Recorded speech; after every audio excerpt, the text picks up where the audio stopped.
জুলাই গণ অভ্যুত্থানে নেতৃত্ব দেওয়া ছাত্র নেতাদের নতুন রাজনৈতিক দলের আত্মপ্রকাশের দিনেই দলটির নাম, নেতৃত্ব ও কমিটি ঘোষণা করা হতে পারে।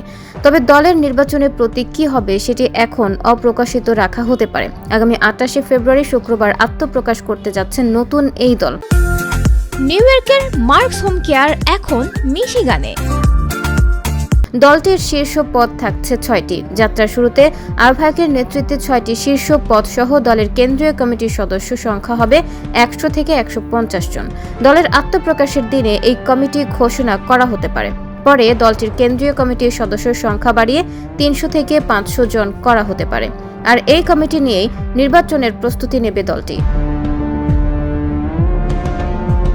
সংশ্লিষ্ট সূত্রগুলো বলছে, আহ্বায়ক কমিটি ঘোষণার পর দলের কাউন্সিল করতে সময় লাগতে পারে 2 বছর। সেজন্য আহ্বায়ক কমিটি দলকে এগিয়ে নিয়ে নির্বাচনে যাবে। কাউন্সিল করার পর সেখানে যে সাংগঠনিক কাঠামো আসবে সেটি দলের মূল কাঠামো হিসেবে থাকবে এবং নির্বাচনের আগে কাউন্সিল করা সম্ভব না বলেও জানিয়েছে একটি সূত্র। ফলে এই কমিটি নিয়েই দলটির নির্বাচনের দিকে এগোনোর কৌশল এক্ষেত্রে অনেকটাই স্পষ্ট।